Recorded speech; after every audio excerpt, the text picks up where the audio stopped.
Esses dias eu estava lendo sobre um avivamento que aconteceu nos Estados Unidos, muito recente, em 1900 e algumas bolinhas. E eu fiquei impactado com um dos testemunhos que aconteceu ali naquele avivamento, naquele mover do Espírito, naquela igreja. Havia um homem que ele tinha perdido metade da mão dele numa guerra. Uma granada explodiu e ele perdeu metade da mão nessa explosão da granada.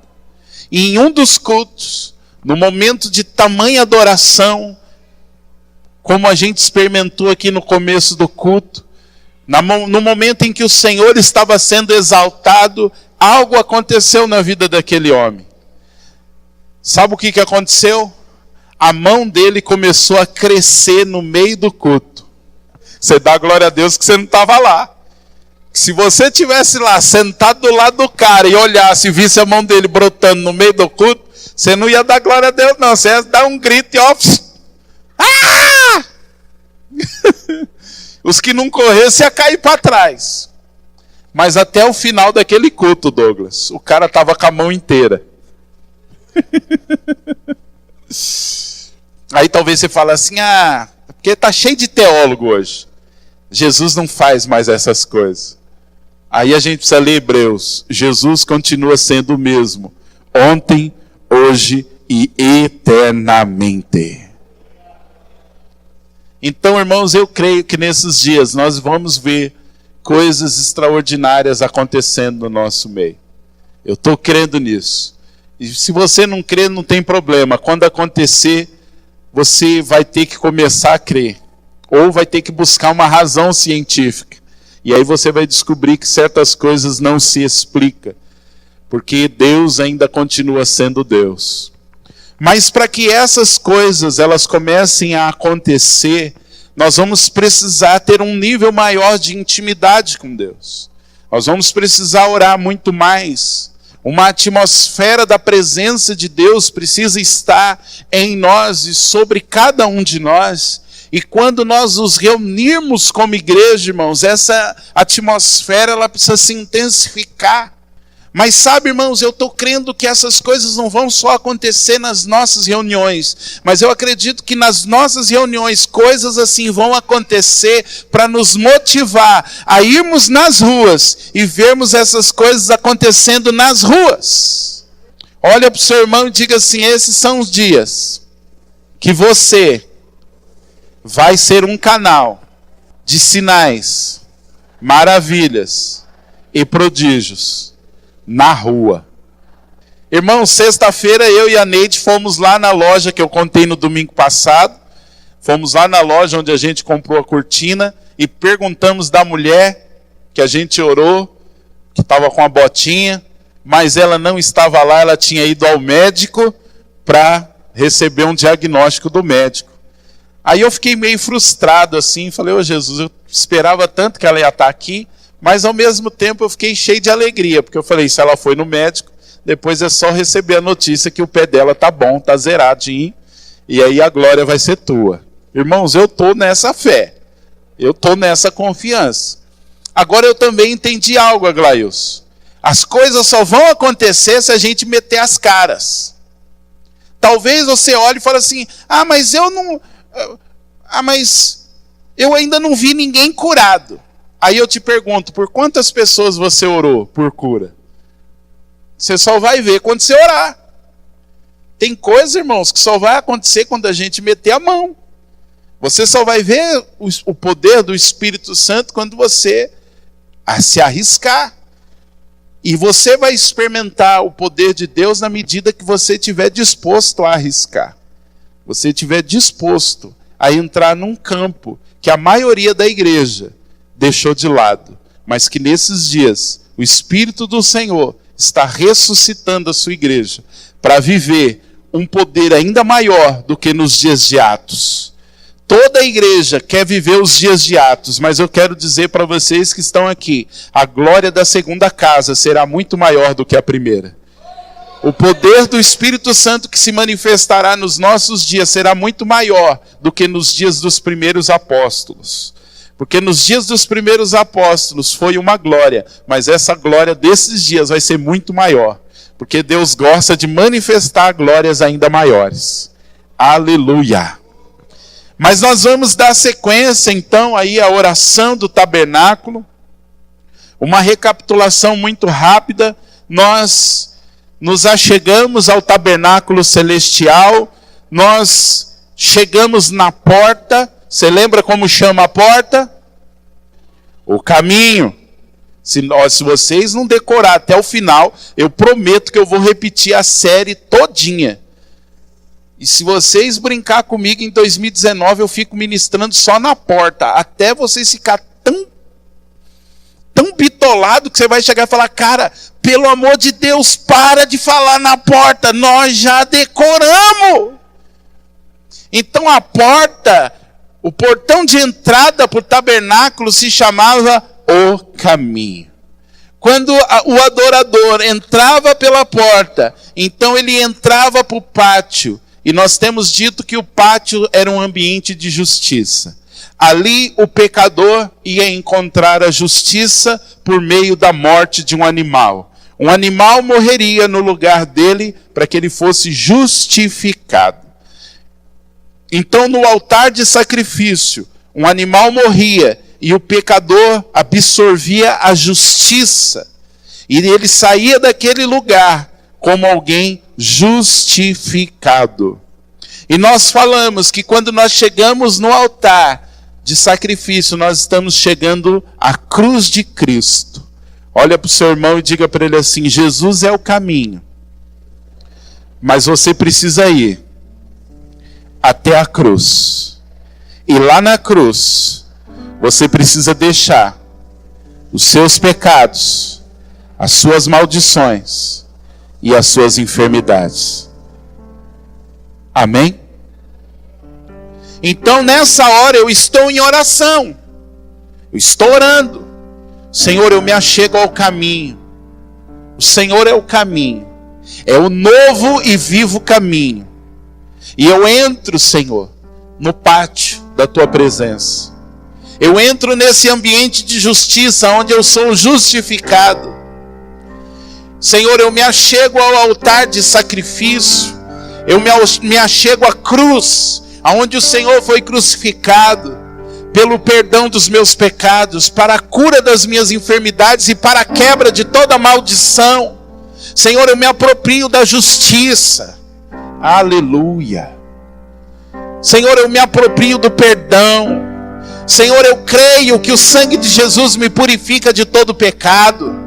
Senhor, eu creio que o sangue de Jesus me cura de toda enfermidade. Já não há mais condenação sobre mim, porque eu estou em Cristo. Essa é a hora, irmãos, que eu estou ali aos pés da cruz, me identificando com o Jesus que foi crucificado lá. Aleluia. Então, em oração, eu passo um tempo aos pés da cruz. Mas depois que eu me lavei pelo sangue, então eu chego na bacia de bronze. E na bacia de bronze, o que eu tenho ali é a água que me lava. Porque todo sacerdote tinha que lavar as mãos e os pés. As mãos falam das obras, daquilo que fazemos. E os pés falam dos lugares aonde andamos, dos nossos caminhos. E a água na Bíblia é símbolo da palavra. Então é a palavra que lava as minhas mãos, é a palavra que lava os meus pés. É a palavra que lava as minhas obras e é a palavra que lava o meu caminhar. Então é nessa hora que eu paro um pouco de orar, mas eu abro a Bíblia, eu abro a palavra e deixo a palavra me confrontar. E ali eu vou lendo a palavra e eu vou orando. Eu digo isso aqui, eu tenho pego os 10 mandamentos, eu tenho pego trechos da palavra de Deus e deixo a palavra me confrontar. Porque quando o sacerdote olhava para aquela água, ele via a imagem dele ali. E é a palavra, irmãos, que mostra quem nós somos. É a palavra que mostra o quão nós estamos parecidos ou distantes da imagem de Cristo.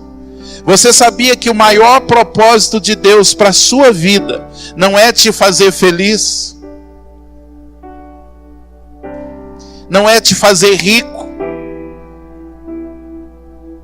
Você sabia disso? O maior propósito de Deus para a sua vida é fazer você ser semelhante ao Filho dele. Por isso o autor de Romanos, Paulo, disse assim: todas as coisas cooperam para o bem daqueles que amam a Deus e que foram chamados segundo os seus propósitos. O que Paulo está querendo dizer ali? Que quando você levanta de manhã cedo atrasado, chega lá na garagem e o pneu do seu carro está murcho, e você tem que trocar o pneu ali correndo, começa a suar, aquela luta toda, Paulo está dizendo assim: isso aí vai contribuir para você estar parecendo mais com Jesus. Por quê? Porque antes você xingava, você queria bater no carro, você queria esmurrar, mas aí o Espírito Santo fala assim: você é nova criatura, todas as coisas se fizeram novas, agora é hora de dar graças a Deus. Pelos aleluia, já vi que vocês estão parecidinhos com Jesus. Sabe aquela pessoa chata que está no seu caminho, que você não aguenta mais? Aquela pessoa chata está cooperando para você ser mais parecido com Jesus. Se você entender isso, você vai ver que dói menos o processo. Irmãos, depois que eu entendi essas coisas, eu tenho ficado muito mais ligado. Eu me lembro que um final de culto veio um cara, tinha um ensaio de carnaval aqui, veio um cara aqui querendo me bater. Já faz alguns anos isso. E eu abri o portão, e ele doido para me dar umas pancadas. E eu me assustei com o nível de calma que eu tive naquela hora. Depois eu fui embora, acabou toda a discussão, fui embora para casa. E eu falei assim: Senhor, mas por que o Senhor permitiu isso? Eu fui tão humilhado na frente da minha esposa, na frente de uma irmã que estava aqui. E aí ele falou assim: lembra quem você era? Falei: Senhor, eu lembro. Em dias antigos eu tinha passado ele pelo vão do portão. E ele ia sair daqui dizendo assim: cara, o que eu fui fazer naquela igreja? Fui lá para tomar um couro. E aí o Espírito Santo falou assim: como que você reagiu? Eu falei: Senhor, eu acho que eu reagi da forma que o Senhor esperava que eu reagia. E aí ele falou assim: você está mais parecido comigo? Falei: Jesus, estou mais parecido com o Senhor. E eu fiquei tão alegre, irmãos. Fui orar. Falei: Jesus, obrigado, porque eu vi que aquela situação foi uma oportunidade para que eu pudesse ver o quanto do velho Márcio morreu. Diga para o seu irmão assim: Deus vai permitir situações para ver o quanto você está vivo ou o quanto você está morto. Meu irmão. E é através da palavra que muitas vezes, ao ler a palavra, você vai olhar e vai falar: eita, eu estou longe. Ou você vai olhar e vai falar: obrigado, Jesus, porque eu estou perto. Então nessa hora, na oração do tabernáculo, eu me debruço na palavra e deixo a palavra me confrontar. Irmãos, esse é um tempo que a gente não deve só ficar procurando promessa na palavra, mas é deixar a palavra me confrontar. O quanto a minha vida está distorcida, o quanto existem coisas na minha vida que eu não estou fazendo segundo a palavra de Deus. E depois que eu me lavei, então agora eu vou entrar mais profundo na presença. Eu vou entrar num lugar chamado Santo Lugar. Mas antes de entrar para o Santo Lugar, você lembra como chamava o véu que separava o pátio do Santo Lugar? A verdade.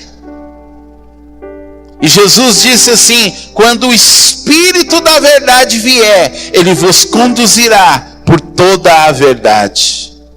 Então, como nós vimos domingo passado, essa é a hora que eu vou ter um encontro com o Espírito Santo. E verdade aqui, irmãos, não tem a ver com o contrário de mentira. Mas verdade tem a ver com aquilo que é sombra e aquilo que é real.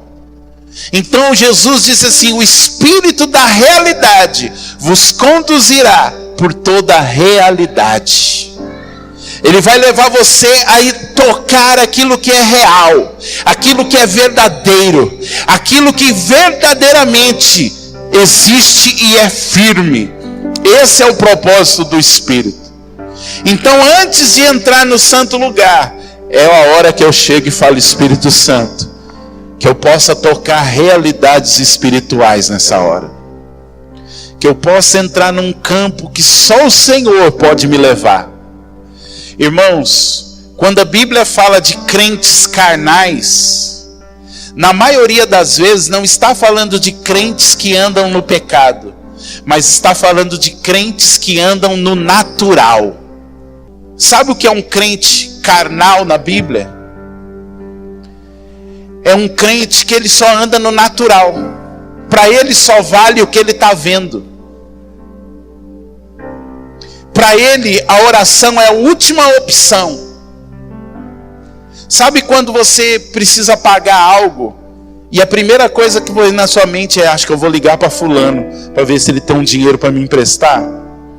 Acho que eu vou pegar um empréstimo no banco. Não, eu vou fazer um carnê. Isso é gente natural. Porque gente espiritual, a primeira coisa que ele faz é: eu vou orar. E Deus vai prover. E eu vou esperar uma resposta de Deus. Isso são os espirituais na Bíblia. Porque, irmãos, para Deus o que é real é o espiritual e não o material. Irmãos, o mundo anda no natural, mas nós somos chamados a andar no campo do sobrenatural, aquilo que está acima do natural. Então, no natural, um médico diz para você assim: sua doença não tem cura. Se você é natural, você pega aquilo e vive em cima daquilo. Mas se você é espiritual, você pega e fala: bom, respeito a opinião, mas eu fico no sobrenatural. Eu fico naquilo que está acima do natural. E acima do natural me diz que Cristo Jesus levou sobre si todas as minhas enfermidades. Não há um versículo na Bíblia sequer que diga que existe doenças incuráveis. Irmãos, no natural, se você precisa alimentar mais de 5.000 pessoas, você tem duas opções. Ou você arruma gente muito rica para te ajudar, ou você dá um migué e manda todo mundo embora. Isso é o natural. Mas no sobrenatural é o quê?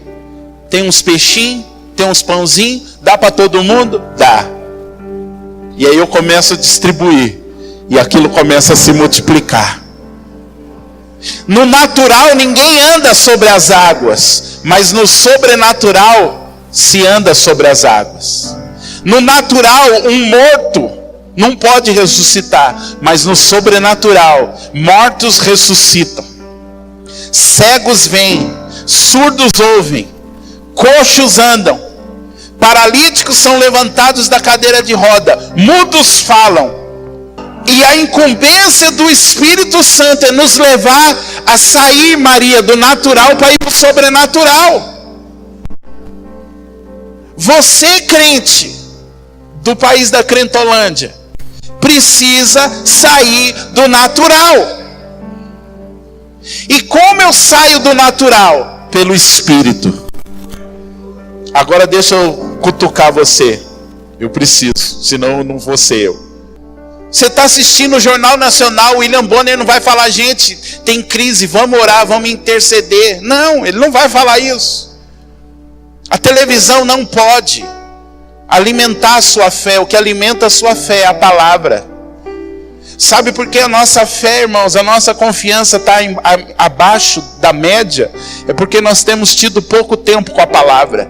As coisas naturais, elas estão nos alimentando muito mais. Você passa muito tempo só sendo alimentado pelo natural. É por isso que eu falei de uma mão que cresceu e você já falou assim, mas isso aí você viu na internet, isso aí deve ser fake.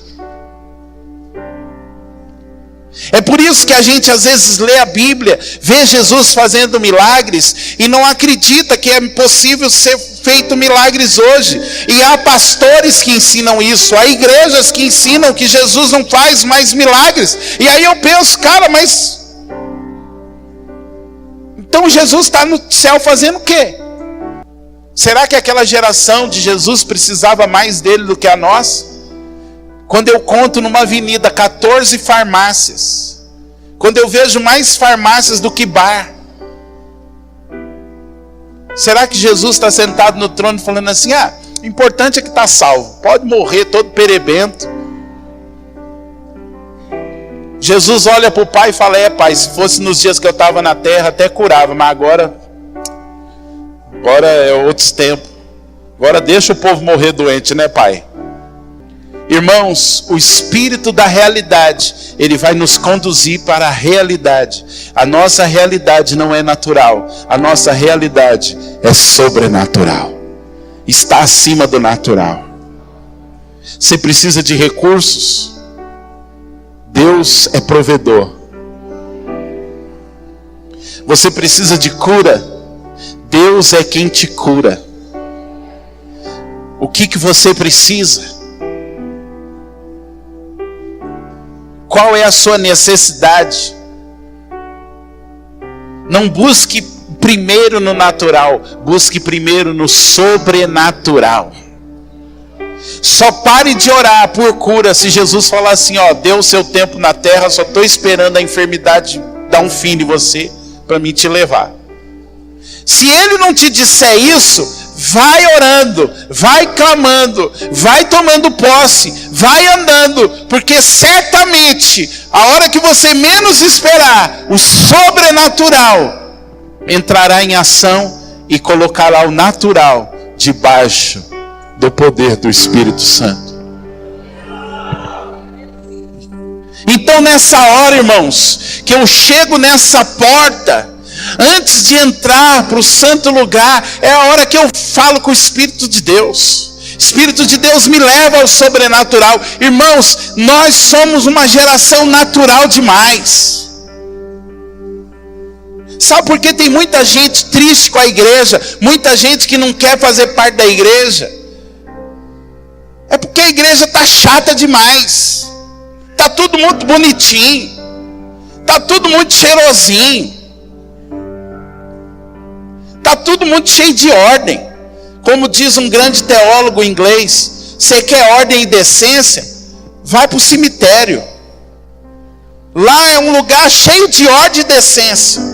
Os mortos estão tudo enfileirados, bonitinho, um atrás do outro, e ninguém faz barulho. Outro já disse, não existe nada com mais ordem e decência do que um cara morto dentro de um caixão. Está lá, não dá problema nenhum. Irmãos, a igreja deveria viver uma bagunça santa. Sabe o que é uma bagunça santa?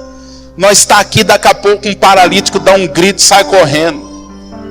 Aí o cara está pregando aqui, já perde a compostura, porque aí o outro já larga a muleta ali. Um que era cego já grita, porque o zóio dele pulou. Ele não tinha zóio e o zóio apareceu. Aí não tem glória.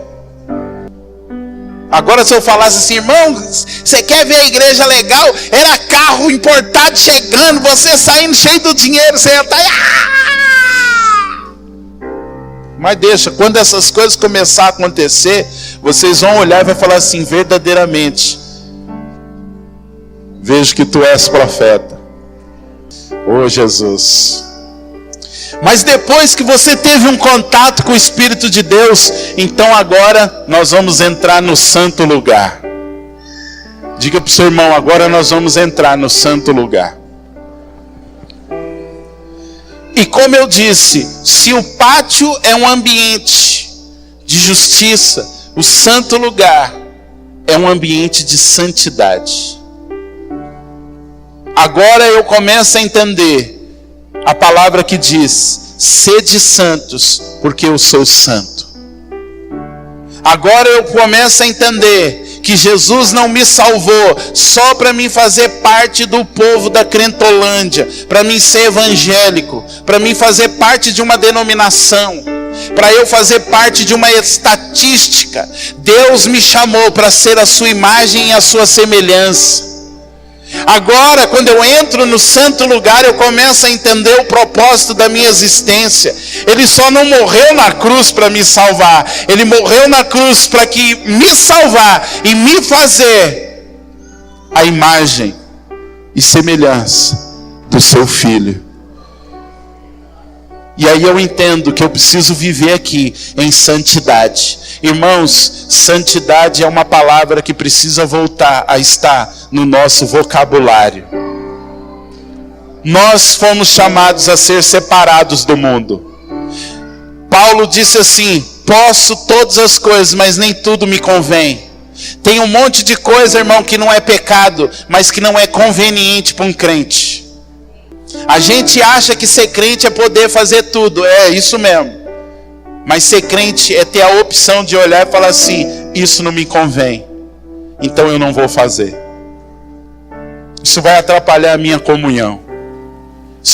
Isso vai ser mau testemunho. Você sabia que você tem que dar testemunho? Você sabia que tem coisa que você faz que você deveria não fazer, porque tem pessoas olhando para você?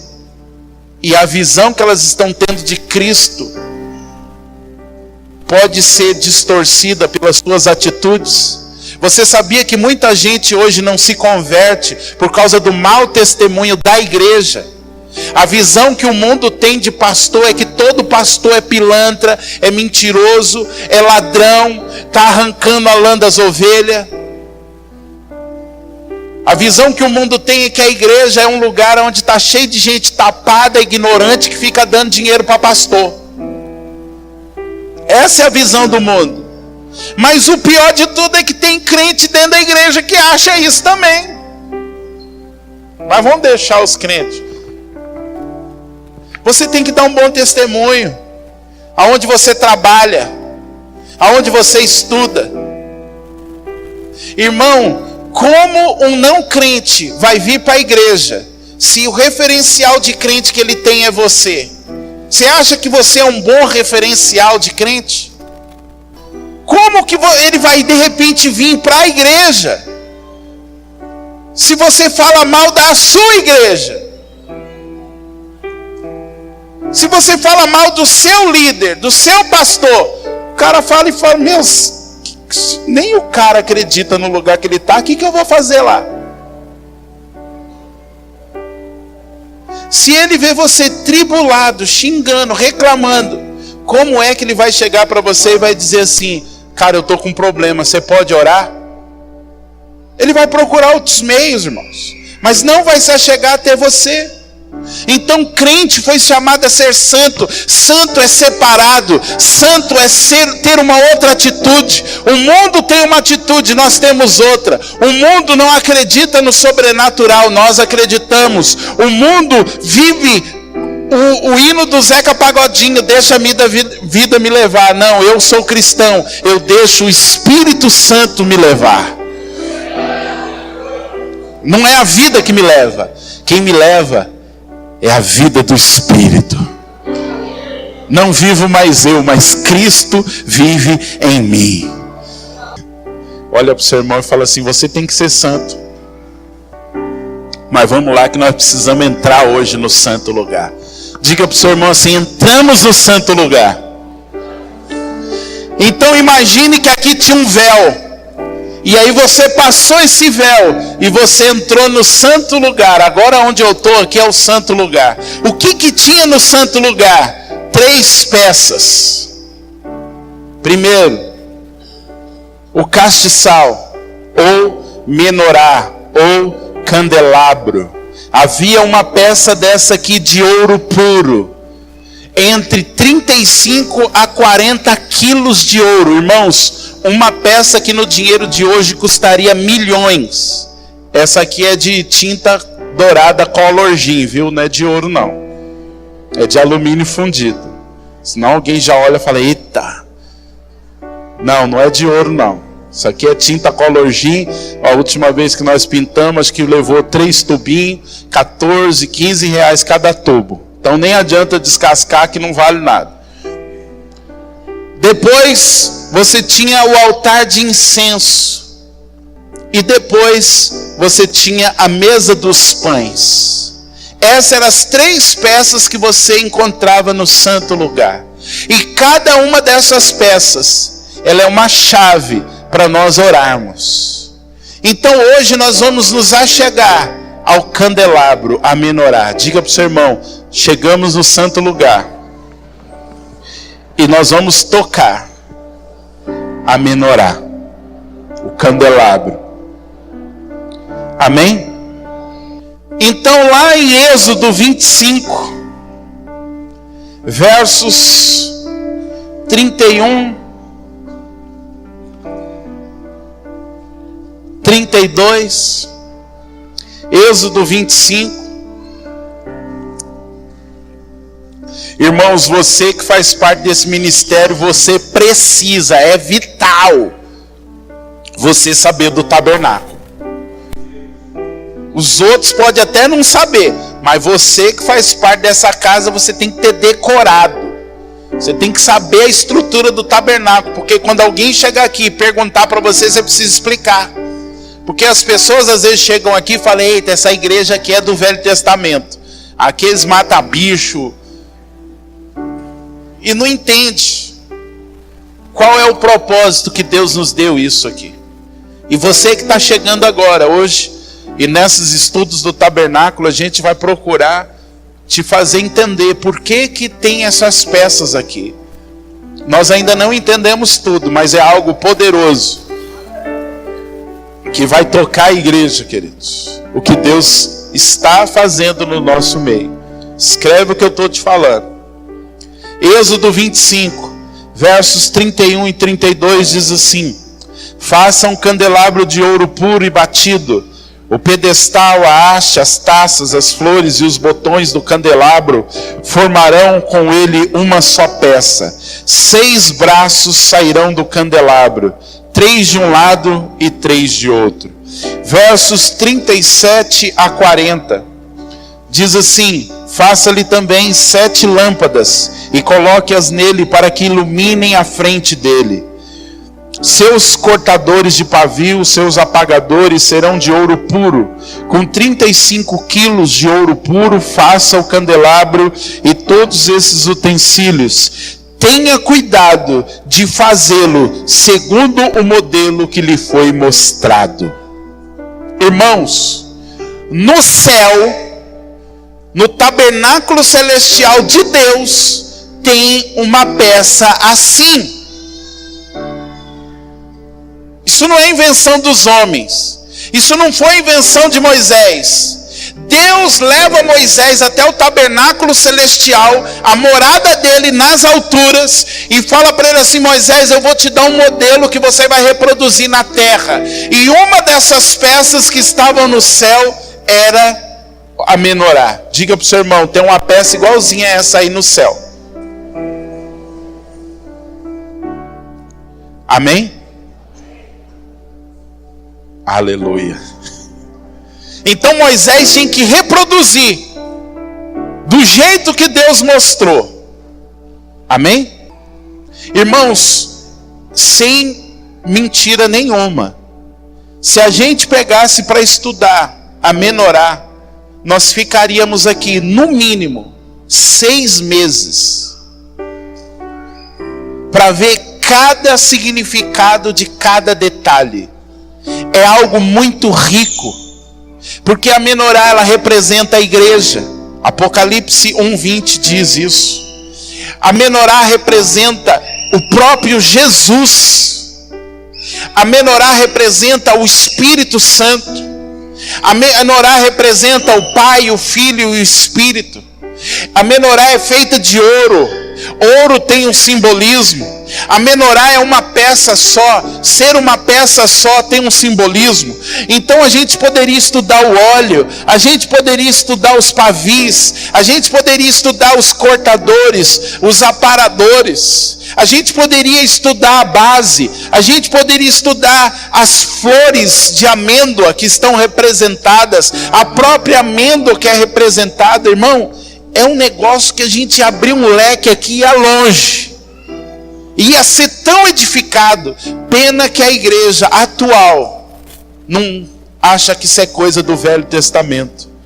E deixa de aprender tantas coisas profundas que levaria a gente para um nível de maturidade e um nível de igreja que manifestaria a glória de Deus na terra. Pena, irmãos. Pena que a igreja atual quer ficar só atrás de coisas terrenas. Pena que uma teologia entrou dentro da igreja, que o Velho Testamento ficou lá para trás, que agora nós estamos só no novo. Irmãos, a gente só consegue entender o novo quando a gente olha para o antigo. A gente só consegue entender a realidade quando a gente olha para a sombra. Mas hoje eu quero, de forma muito simples, talvez resumir tudo. Eu preciso aqui, e estava no meu coração falar da menorá, e quando você falou, João, na sexta, eu falei, é isso mesmo, tem que continuar. Eu preciso aqui de 7 irmãos, correndo aqui na frente, mas tem que ter certeza da salvação, porque pode não sair vivo disso. 5, 6, falta 1, chegou. Tira 2 ou 1 aí. Tem 2 ali que... Ó, bonita camisa, hein, Márcio e Nelson.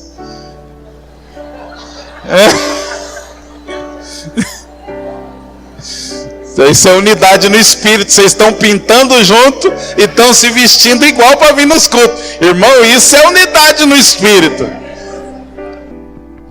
Irmãos, esses 7 irmãos vão representar a menorá. Olha para eles agora e diga para eles assim: vocês são a menorá. Amém? Agora, irmãos, tem um detalhe que a palavra de Deus mostra e que a gente só vai entender quando a gente vai estudar a fundo, principalmente os escritos rabínicos, as explicações que os rabinos davam acerca das peças do tabernáculo. Por quê? Porque a nossa menorá, as chamas estão todas para cima, amém? Tá todas as lampadinhas como se apontadas para cima, mas segundo os estudiosos, a menorá não era assim, como nós representamos ali. Ela tinha um detalhe. Primeiro, o Luiz agora é a haste do meio, amém? A haste do meio era chamada de candelabro e menorá. E as outras hastes eram os braços da menorá. Amém?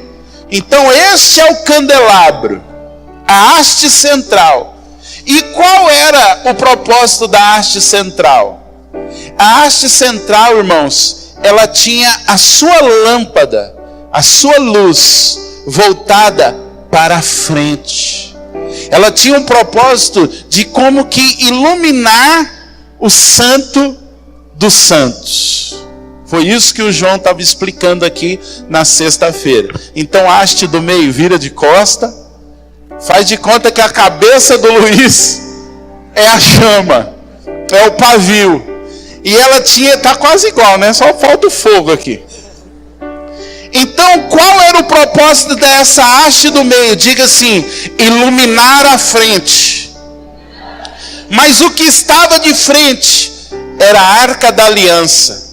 Então, a haste do meio tinha o propósito de iluminar a presença de Deus, ou apontar para a presença de Deus. Amém? Agora, e as demais hastes, os braços? Cada bracinho, irmãos, tinha que iluminar a haste do meio. Então, vira aqui, vai, vocês, os que estavam aqui na sexta, Está vendo aqui? E imagine que eles estão agora, a cabeça deles são o pavio. Eles teriam que lançar luz para onde, irmãos? Para a haste do meio. Então, cada lâmpada, cada braço tinha um propósito: iluminar a haste central.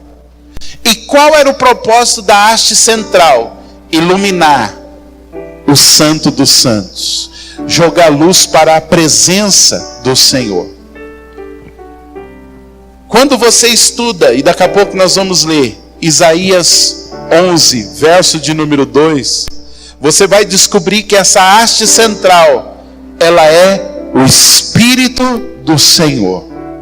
A haste central representa Jesus, representa o nosso Senhor. E qual é o propósito do Senhor, irmãos? Apontar o Pai, apontar a vida. Ele nunca lançou luz sobre Ele mesmo. Ele sempre lançou luz sobre o Pai. Por isso ele dizia assim: eu só faço o que eu vejo meu Pai fazer. Por isso, quando alguém diz para ele assim, bom mestre, ele disse, não, bom é Deus. Ele diz que veio para glorificar o Pai. Então Jesus é essa haste central que sempre vai estar apontando para o Pai, vai estar apontando para Jesus. Agora, irmãos, olha que interessante. Depois nós temos 6 hastes. 6 na Bíblia é número do homem. Então isso quer dizer que qual é o propósito do homem? Jogar luz e apontar para Jesus. E Jesus aponta para o Pai. Agora lembra que Apocalipse 1:20 vai dizer que a igreja é uma menorá, a igreja é o castiçal, a igreja é o candelabro. Aqui nós aprendemos o que é ser igreja. Como eu detecto se uma igreja ela faz parte do corpo de Cristo? Primeiro, Jesus é o centro.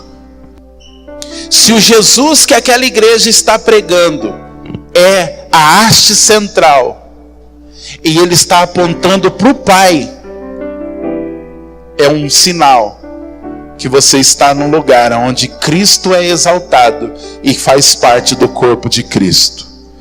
Por isso, no começo do culto eu disse que nós não estamos reformando aqui para você, porque você não é o centro. Por isso o centro das nossas reuniões não sou eu. Se você vem por causa de mim, você está equivocado. Você tem que vir por causa de Cristo. Você pode gostar do meu jeito de pregar, você pode gostar do jeito que o pastor Mário prega, outros aqui pregam, você pode gostar do João, pode gostar, isso é bom, a gente gosta, a gente se identifica, mas nenhum desses pode tomar o lugar de Cristo no seu coração.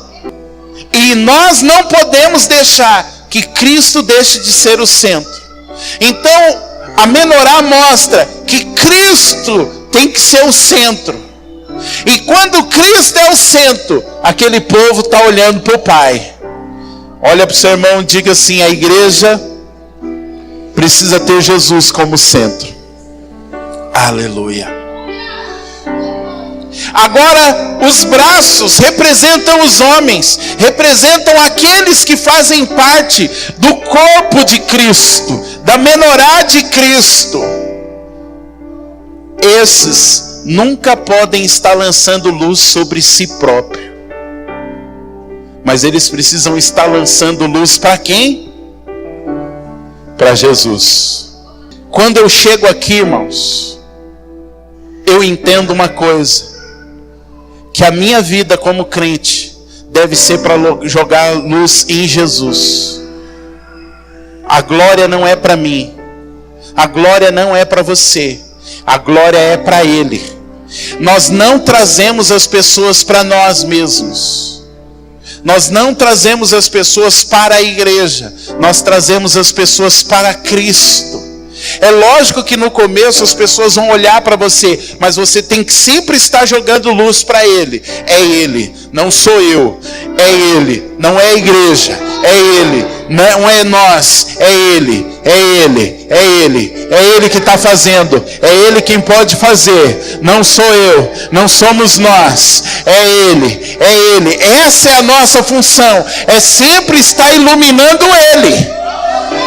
E Ele sempre vai estar dando glória ao Pai. Então nessa hora eu estou aqui e eu estou entendendo, Jesus, a minha vida é para ser vivida para dar glória ao Senhor. E agora, irmãos, esse candelabro, vocês aguentam ficar até o final? O João foi mais misericordioso, né? O João pôs alguns para sentar. Eu não vou ser tão misericordioso, não. Então, irmãos, o que acontece? Esse candelabro, ele tinha que ser cheio de óleo, de azeite puro. Azeite é símbolo do Espírito. Isso nos mostra que a igreja precisa ser cheia do Espírito de Deus. Mas se eu sou, diga assim, eu sou uma haste que está ligada à haste central. Você não é o centro, mas você está ligado naquele que é o centro.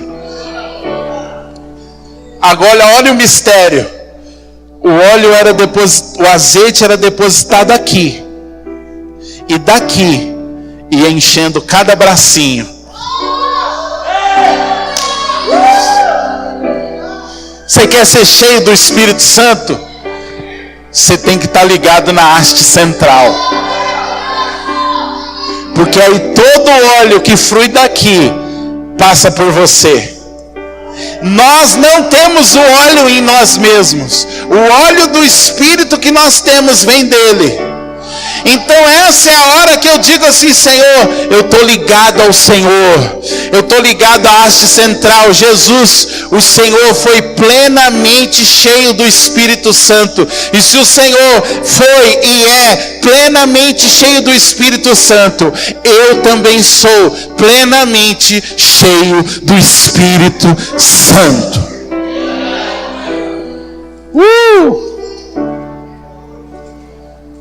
Irmão, essa é a hora que você precisa orar. Senhor, eu quero viver a plenitude do Espírito. Irmãos, não há cristianismo sem Espírito Santo. Não há vida cristã sem vida no Espírito. O problema da maioria de nós é que a gente quer viver a vida cristã na carne. Vida cristã não é filosofia. Não é um estilo de vida oco, vazio.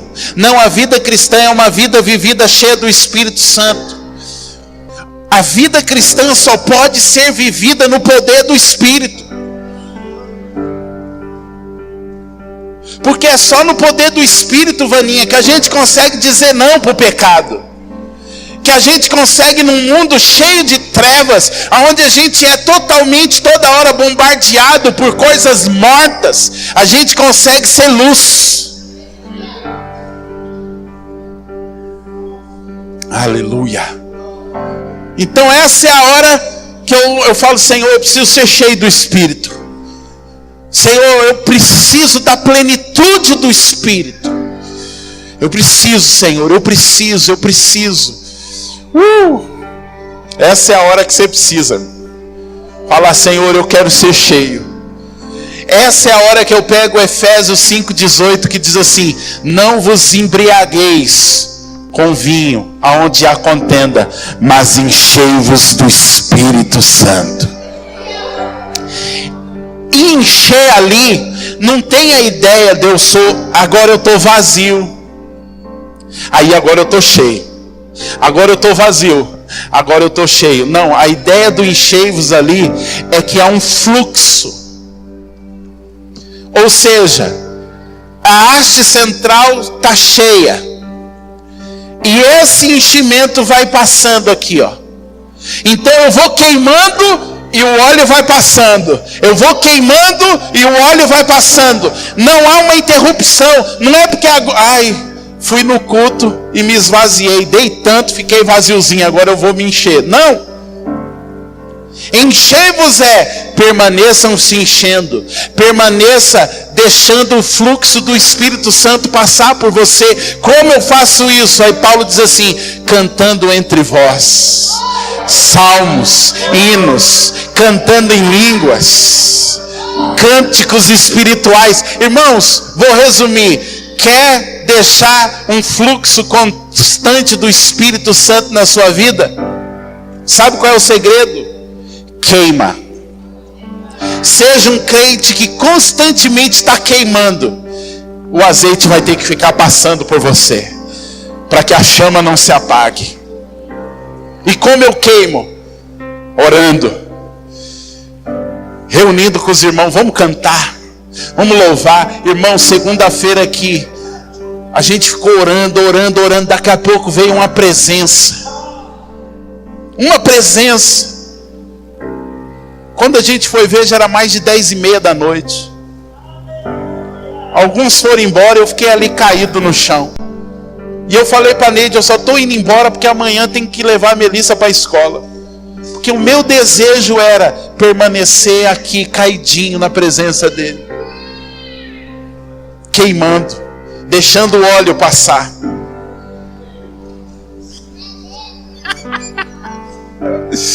Olha para o seu irmão e diga para ele assim: deixa o azeite passar por você.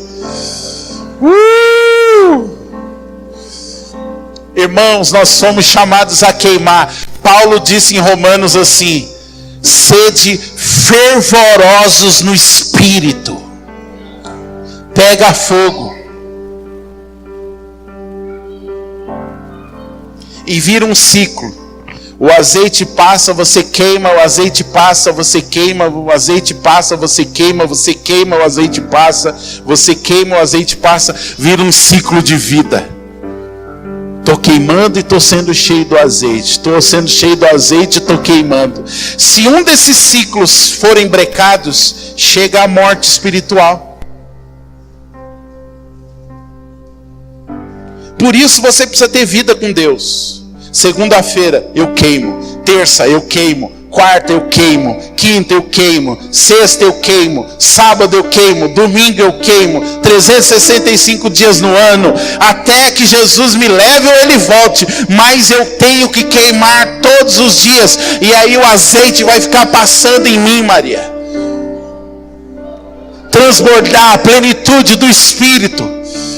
Meu Deus do céu. Então nessa hora eu pego Efésios 5:18. Irmãos, eu entendo de embriaguez.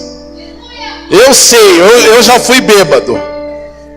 Eu sei o que é viver embriagado pelo vinho. E verdadeiramente só há contenda. Mas uma vez eu falei assim: Jesus, por que o Senhor derrama tanto sobre a minha vida? Sabe o que ele me respondeu? Porque você foi um bêbado. Eu falei: mas Senhor, o que tem a ver eu ter sido um bêbado com o Senhor derramar tanto? Ele falou assim: sabe por quê? Porque você sabe o segredo. Falei: como eu sei o segredo? Ele falou assim: como você era quando você estava no mundo? Quando você ia para o bar, você saía antes do bar fechar? Nunca. Você bebia até que ponto? Eu bebia até não aguentar mais. Eu bebia, sabe, bebendo mesmo. Ele falou: então, você sabe. E quando você chega na minha presença, você chega com a mesma sede que você tinha antes. Você não aceita sair antes de fechar. E você não aceita beber nada menos do que você sair totalmente embriagado da minha presença. Irmão, se você entrar na internet, você vai ver um monte de gente falando que porque esse negócio de ficar caindo, esse negócio disso, aquilo. Irmão, outro dia eu vi lá, Jesus era cheio do Espírito, e ele não caía, e ele não falava em línguas, e ele não sei o que lá. Mas eu vou dizer uma coisa para você: Jesus, você não vai achar Jesus falando em línguas, você não vai achar Jesus caindo, verdadeiramente. Mas todo mundo que Jesus tocou, falou em línguas, correu, pulou, caiu, fez um estardalhaço. Então eu fico com o padrão da Bíblia. Eu não fico com o que as pessoas acham.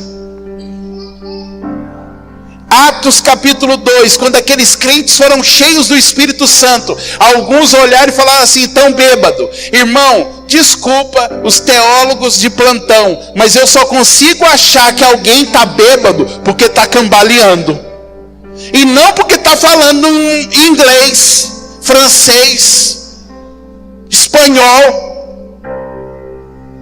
O Stuart fala inglês, quando ele vem para cá, você acha que ele está bêbado? Eusito, o Stuart chega lá, você fala: ai, tá bêbado. Por quê? Porque tá falando inglês? É a língua dele. Agora imagina o Stuart no culto aqui.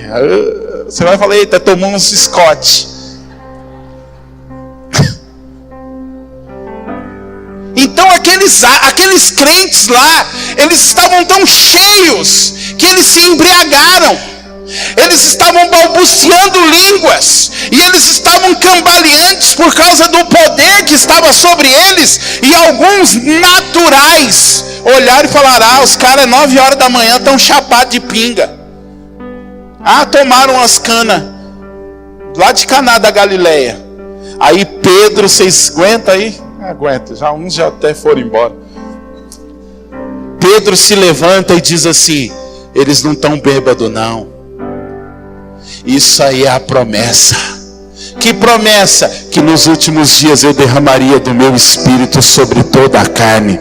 Os vossos filhos, os vossos servos, as vossas filhas, os homens, velhos, mulheres teriam sonhos, visões, profetizariam.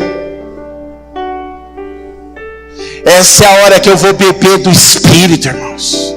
Eu entro no santo lugar e falo: Senhor, eu preciso ser cheio do Espírito Santo para vencer lá no trabalho. Senhor, para não matar meu chefe, não esganar ele, para não andar na rua pecando contra o Senhor, para aguentar o meu marido que ainda não entende as coisas do Senhor, para aguentar minha esposa, para aguentar, Senhor, este mundo. Eu preciso estar cheio do Espírito Santo. Eu preciso ser cheio, Senhor. Eu preciso transbordar. Me embriaga com os vinhos do Senhor. Me embriaga com os teus amores. E aí eu fico lá. Fico lá mergulhado no Espírito, sendo cheio, me embriagando dele, ficando extasiado pela sua presença, perdendo a noção do tempo e do espaço. Fico ali, só curtindo a presença dele. Uma haste ali já entortou. Oh, Jesus.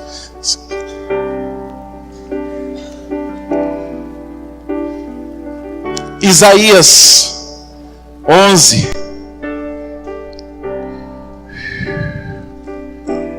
Verso de número 2.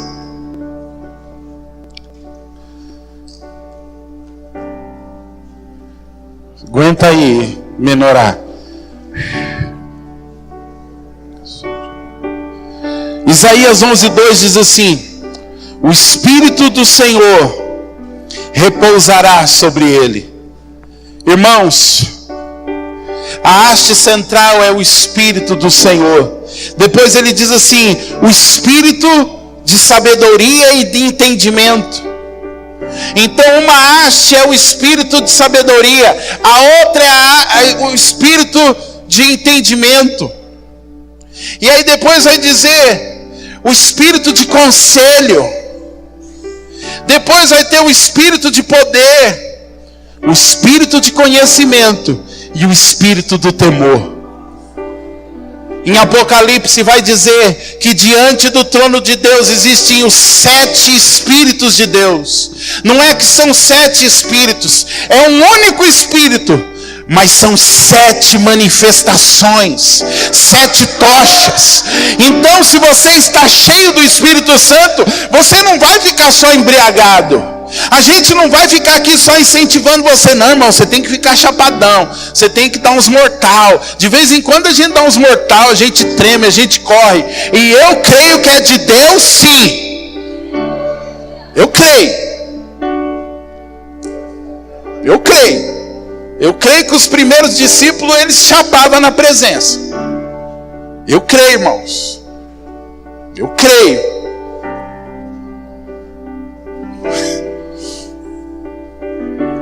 Mas não é só isso. Como eu sei que alguém está cheio do Espírito?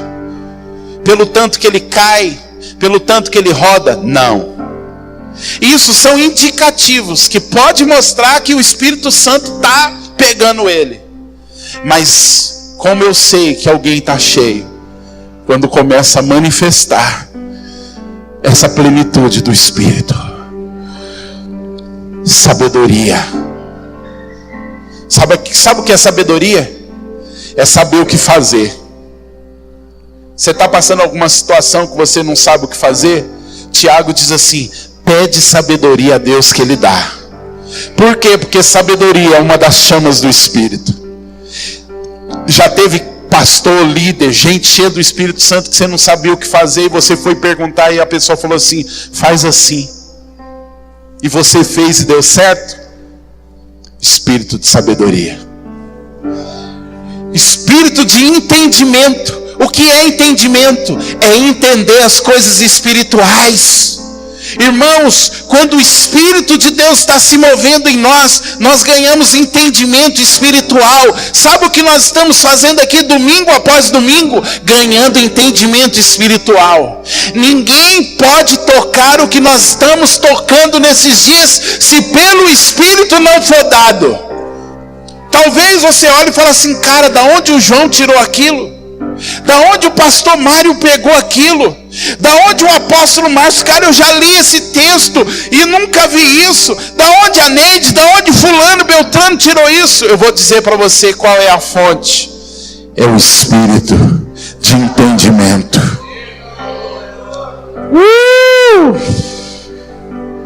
Show. Mas também fala do Espírito de conselho. Alguém disse assim: se conselho fosse bom, não daria, vendia. Eu vou dizer uma coisa para você: isso é conversa do Satanás do inferno. A Bíblia fala que o Espírito de Deus é um espírito de conselho. Você precisa buscar conselho no Espírito de Deus e nos homens cheios do Espírito. Quando você não saber o que fazer, chega diante de Deus e nessa hora eu falo: Senhor, eu preciso do Espírito de conselho. Eu preciso de um conselho do Senhor. Como eu posso resolver? O que fazer nessa situação? E Ele fala, Ele dá sabedoria, Ele dá entendimento, Ele dá conselho. Mas também fala do Espírito de poder. Em algumas versões vão dizer Espírito de fortaleza. Irmão, essa é a hora que eu vou orar e falar: Espírito Santo, eu preciso de poder. Eu preciso de poder para resistir às tentações. Eu preciso de poder para resistir ao maligno. Eu preciso de poder para sobreviver num mundo como esse que nós estamos vivendo. Aonde numa nação, nos primeiros 6 semestres, se matou 26 mil pessoas. Eu preciso de poder no Espírito. Eu preciso de poder no Espírito. Quando eu abro a internet, tem um monte de gente pregando que nós não precisamos mais da igreja. Quando eu abro a internet, vejo um monte de gente dizendo que Deus é amor, que está tudo permitido, que tudo a gente pode fazer, que Jesus já perdoou todos os nossos pecados. Você pode pecar, reprecar, triplicar e não tem problema, que não tem mais essa de viver em santidade. Eu preciso de poder. Eu preciso de poder para permanecer firme quando tem muitos líderes caindo, tropeçando, quando tem muitas igrejas que estão se vendendo. Eu preciso de poder. Quando tem crentes que estão abandonando a fé, estão apostatando, eu e você precisamos de poder, irmãos, para permanecer firme. E nessa hora é a hora que eu pego o poder do Espírito. Você está precisando de força? Efésios diz assim: fortalecei-vos no Senhor e na força do seu poder.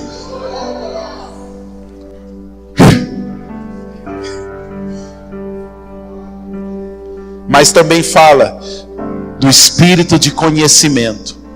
Sabe o que é conhecimento aqui? É quando tem algo que você não sabe e você passa a saber.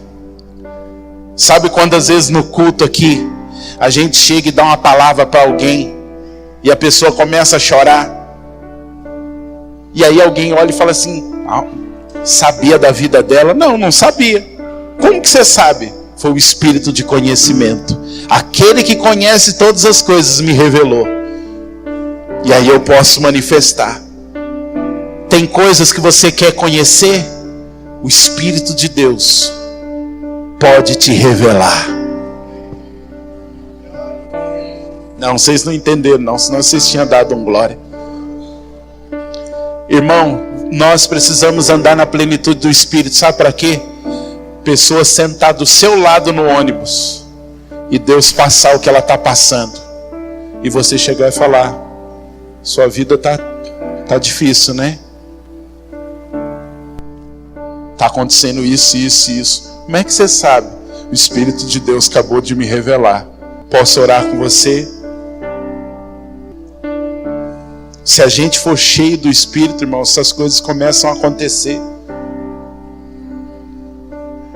Vamos lá que a hora voa, Jesus. E o último espírito, o espírito do temor. Guarda isso que eu estou dizendo para você. Como nunca, a igreja precisa ser cheia de temor de Deus. O que vai guardar você do pecado não é o quanto você ama a Deus, mas o que vai te guardar do pecado é o quanto você teme a Deus. Sabe o que é temor?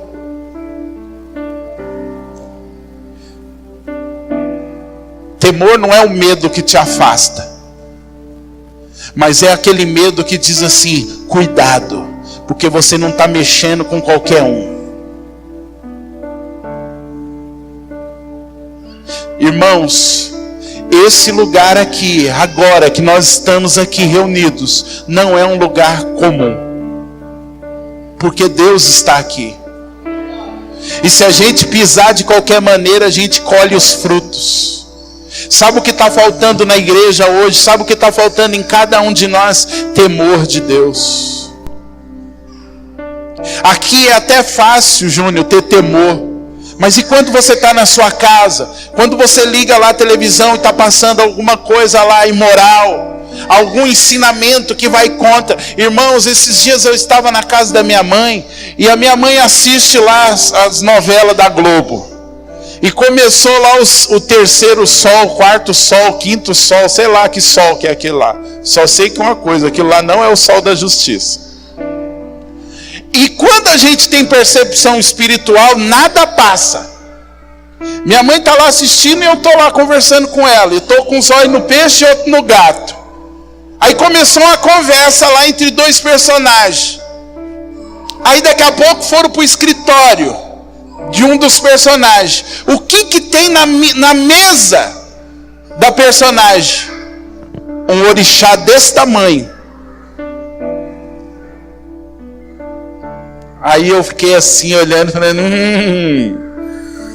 Satanás do inferno, você está aí, né? Só que se a gente não tem percepção espiritual, a gente está deixando essas coisas entrarem dentro da nossa casa. Irmão, o que tem a ver uma novela, uma cena, e para que se põe um bicho desse tamanho numa mesa? Ah, Márcio, isso aí não tem nada a ver. Eu tenho temor de Deus e estou procurando crescer no temor. Se você não acha que não tem nada a ver, então me mostre as suas obras. Se elas forem obras espirituais, então eu vou dizer que não tem nada a ver. Me mostra como está o ambiente da sua casa. Se o ambiente estiver fluindo na presença de Deus, eu vou dizer que não tem nada a ver. Agora, se tiver opressão, o pau quebra lá, você não sabe o que está acontecendo, então, meu irmão, não vem me dizer que não tem nada a ver, porque tem tudo a ver. É o temor que me faz sair do Zorra Total. É o temor que me faz não assistir certas séries da Netflix. É o temor que vai te guardar quando não tem pastor, quando não tem aquele crente mais espiritual, quando você está sozinho, quando você está lá no centro de São Paulo. É o temor, irmãos, que vai nos guardar. E a igreja atual precisa ser cheia do temor. E sabe quando nós vamos ser cheios do temor? Não é só quando a palavra estiver sendo ministrada, mas é quando nós começarmos a ver sinais estrondosos e espantosos no nosso meio. Sabe, irmão, se hoje no meio da igreja mãos estivessem aparecendo, olhos estivessem surgindo do nada, nós teríamos uma igreja cheia de temor. Porque quando eu leio o livro de Atos, eu vejo que os sinais traziam o temor. Ananias e Safira morreram porque mentiram, e diz que a igreja se encheu de temor. Sabe por que hoje não tem temor? Porque está... Meu Deus do céu, não, quase saiu um negócio aqui. Deixa eu beber até uma água aqui. A gente não está vendo ninguém morrendo, irmão. Tem igrejas que o pastor abandonou a família, está com a amante, está pregando e está cheio de crente lá. E as pessoas sabem que o cara está nessa situação, mas permanecem lá. Agora, se uma meia dúzia começasse a cair morto, as pessoas iam começar a tomar cuidado. Irmãos, não confunda liberdade com libertinagem. Não confunda a sua intimidade com Deus com liberdade para fazer o que você quer. Sabe, irmãos, tem uma coisa assim que... Entendo o que eu vou te dizer. Hoje eu estou vendo muitas músicas chamando Jesus de você. Sabe, eu vou abrir o coração para vocês aqui. Eu estou com um certo temor disso. Porque eu acho que a gente está indo para um nível de intimidade que a gente está perdendo o respeito. Eu acho que quando a gente vai falar de Deus, eu acho que a gente deve continuar chamando Deus de Senhor. Para quê? Ai, Márcio, mas é pecado eu chamar Deus de você? Eu acho que tem certas coisas que a gente está fazendo que a gente está entrando num campo perigoso. Deus continua sendo santo. Ele continua sendo um fogo consumidor. Eu preciso continuar a ter reverência para entrar na presença dele. Irmãos, a gente precisa voltar a ter temor de Deus. Deus não habita aqui, mas quando 2 ou 3 estão reunidos, Jesus está no meio deles. Jesus está aqui. Cuidado com a mensagem que você manda na hora do culto. Cuidado com as suas atitudes num momento como esse. Hoje não tem ninguém morrendo fisicamente, mas está cheio de gente morta espiritual. E eu falo para a Neide, eu não sei o que é pior. Se já caísse e morresse logo, ou se ficasse morto espiritual. Porque o morto espiritual, ele acha que está vivo. Então se já morresse logo, já ia para a glória. Mas agora ele está achando assim, não, eu estou vivo. E de repente chega naquele dia, ouve, apartai-vos de mim, malditos, porque eu não vos conheço. Mas Senhor, eu estava no escudo do libertador, eu peguei todos os estudos da oração do tabernáculo. E ele vai falar, e daí?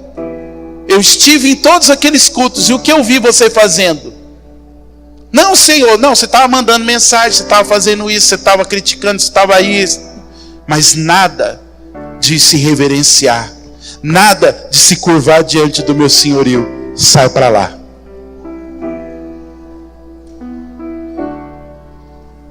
Então, irmãos, essa é a hora que eu pego Isaías 11, verso 2, e vou me apropriando de cada um dessa plenitude do Espírito. Agora, irmãos, isso aqui representa a igreja. A igreja precisa ser cheia do Espírito. Irmãos, o mundo deveria vir buscar conselho no nosso meio. A gente não precisa buscar conselho no mundo. Nós temos o espírito de conselho. Nós não precisamos buscar sabedoria no mundo. Nós temos o espírito de sabedoria. Nós temos o espírito de entendimento. Você não precisa de nenhum guru desses da mídia. Você tem o Espírito de Deus. Irmão, eu vou falar uma coisa aqui, não se ofenda. Nada contra psicólogo, terapeuta, nada contra isso. Mas será que se a gente orasse mais e lesse mais a palavra, será que nós precisaríamos disso? Será que o Espírito de Deus não tem o poder de tratar as partes psicológicas que você precisa de tratamento? Será que o Espírito de Deus não é o melhor e o maior terapeuta que alguém pode ter? Então nós precisamos ser cheios do Espírito Santo. Você precisa ser cheio do Espírito Santo. Ah, mas eu não quero tremer, não quero rodar. Meu irmão, eu não estou falando de tremer e rodar, eu estou falando de ser cheio do Espírito. Se isso vai te levar a tremer e rodar, trema e rode. Mas se isso não vai te fazer nada, mas vai te encher de temor, de sabedoria, de entendimento, então, meu irmão, seja cheio do Espírito Santo. Agora, cada uma dessas chamas aponta para o Cristo, e o Cristo aponta para o Pai. Todos os cultos a gente está acendendo a menorá. Sabe para quê? Para dizer para você que você precisa ser como essa peça aí. Você precisa estar queimando. Você não pode estar apagada. A sua vida foi chamada para ser isso aí. E para nós como igreja olharmos e falar assim, a gente precisa estar queimando. A gente precisa pegar fogo. Irmão, eu estou disposto a pagar um preço que eu não sei qual vai ser esse preço, mas no meio de uma geração onde a igreja está morna, morta, onde pastores estão mortos e mornos, nós temos um desafio de ser uma igreja que pega fogo, uma igreja incendiada, uma igreja onde as pessoas olham e dizem, aqui é diferente, aqui há um mover do Espírito diferente, aqui há uma vida diferente, aqui a labareda é flamejante, aqui o cristianismo é vivido com poder, com ousadia, com autoridade, com fogo do Espírito. Aqui o Espírito só não está, ele se move. Irmãos, quanto mais próximo do fim estivermos, mais raro vai ser lugares onde o Espírito Santo tem liberdade,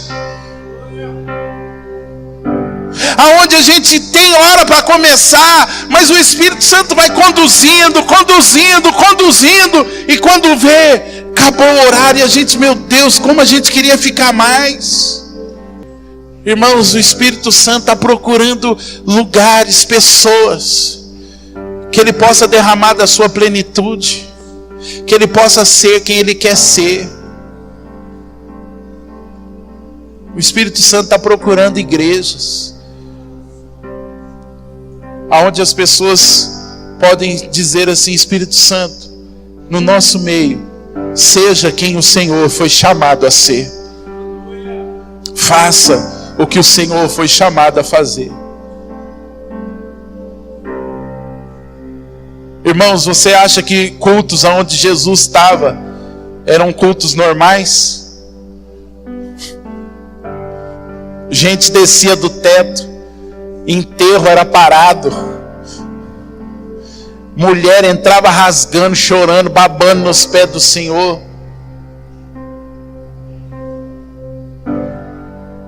Cego via.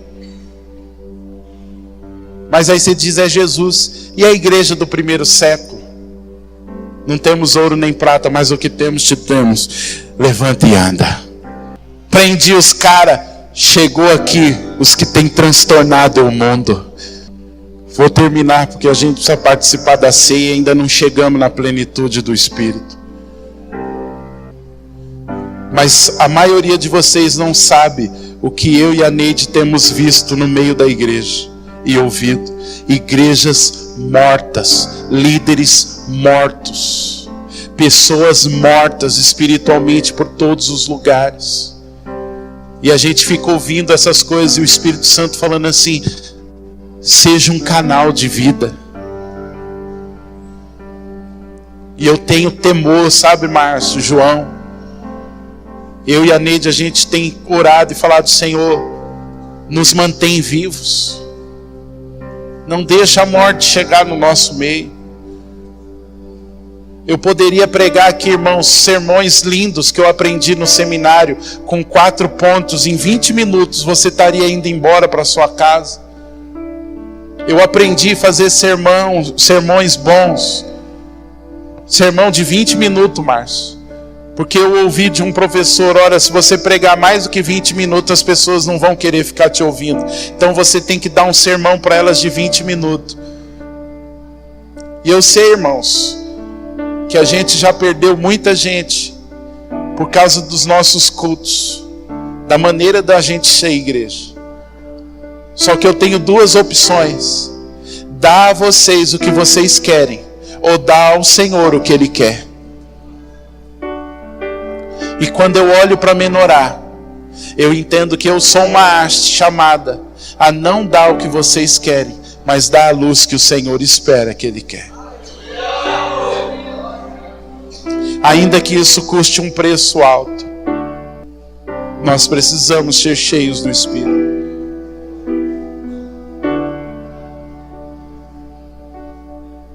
Nós precisamos ser cheios do Espírito. Você precisa ser cheio do Espírito. Não há outra opção. A sua oração todos os dias deve ser: Senhor, enche-me com o Teu Espírito. Eu quero ser plenamente cheio. Plenamente cheio. Eu quero ver, Senhor, as Suas 7 tochas queimando em mim. Numa geração de tantas trevas, eu quero ser luz. Numa geração de tanta morte, eu quero ser vida. Numa geração que não acredita mais no sobrenatural, eu quero andar no sobrenatural.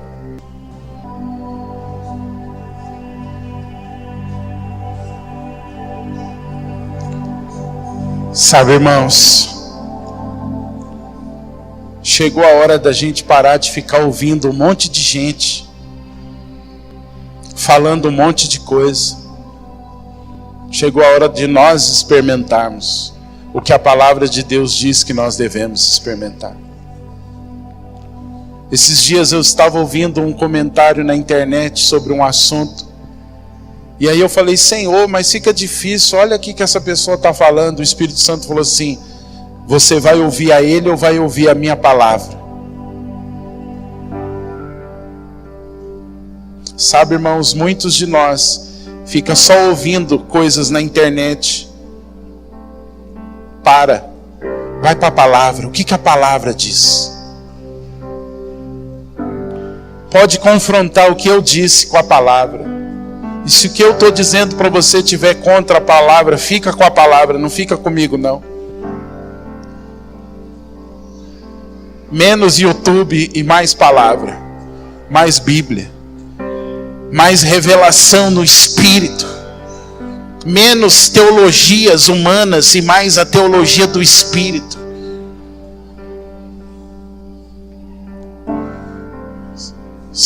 O Castiçal vai ajudar a distribuir a ceia.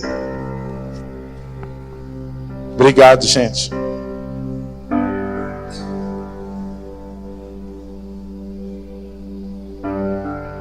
Eu estou com desespero aqui dentro da minha alma. Sabe o que desespero? Aquele desespero assim de: Senhor, a gente precisa entender. A gente precisa entender isso, que é uma vida plena no Espírito. O mundo está precisando, irmãos, da plenitude do Espírito pela igreja. O mundo está precisando de homens cheios do Espírito, de mulheres cheias do Espírito. O mundo está precisando de famílias cheias do Espírito Santo. O mundo está precisando de igrejas cheias do Espírito, que sejam verdadeiramente luzeiro em meio às trevas. Você precisa ser cheio do Espírito. Jesus, me ajuda. Ajuda essa igreja, Senhor. Ajuda esse povo. Ajuda-nos a compreender essas coisas espirituais. Ajuda-nos, Senhor, a tocar realidades espirituais. Semana que vem, se o Senhor permitir, nós vamos falar da mesa dos pães. Nós vamos falar do pão da presença. do pão da presença do Senhor que nós precisamos comer, o nosso verdadeiro alimento.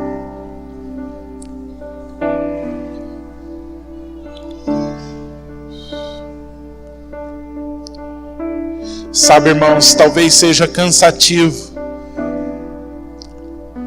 vir ficar ouvindo por mais de 1 hora alguém falar.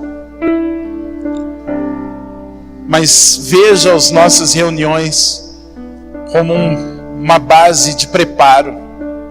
O culto, o centro da nossa vida cristã não é aqui.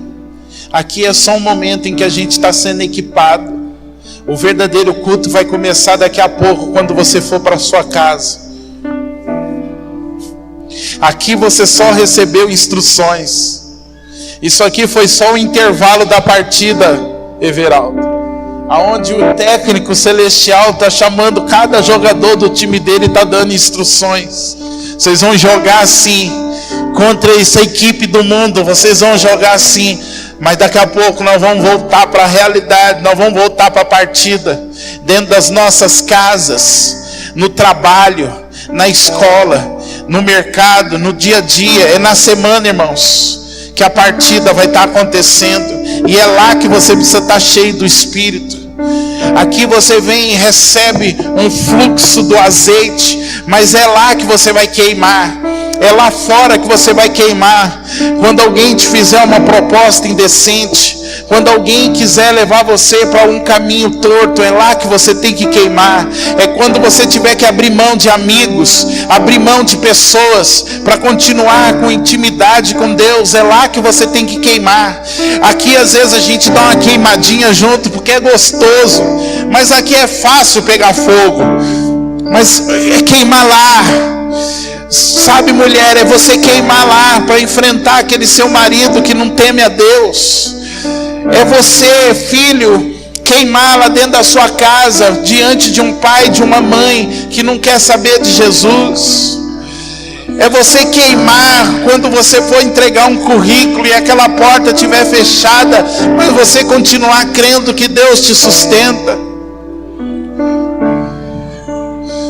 É você, jovem, queimar lá na escola, quando aquele amigo seu te ofereceu uma maconha, te oferecer alguma mina chegar te oferecendo alguma coisa, algum moço chegar em você querendo algo a mais e você falar não. É aqui que você tem que queimar, é lá que você tem que queimar. Mas é o azeite que você recebeu aqui que vai dar essa gás para dar uma queimadinha quando você precisar.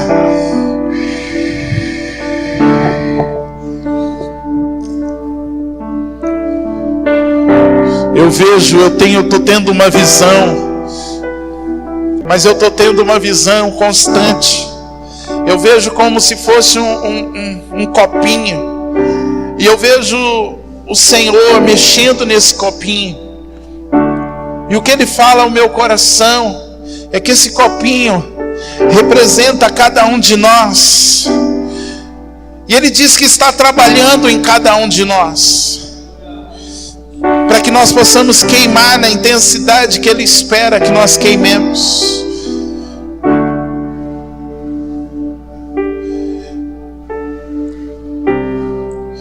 Eu acho que é para alguém aqui que Ele está dizendo: olha, eu estou trabalhando. Pode parecer que não, mas eu estou trabalhando, diz o Senhor para você.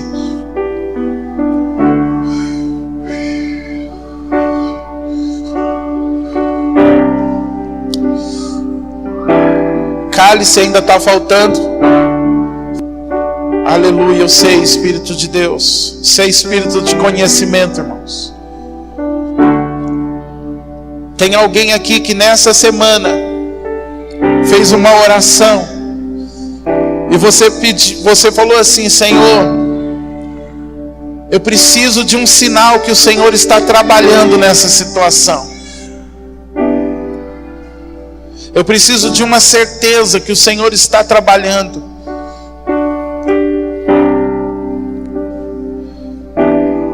E Deus está revelando isso para quê? Para que você saiba que Ele ouviu. E este é o sinal que Ele está trabalhando nessa situação. Ele está revelando nessa noite o que você disse e orou na semana.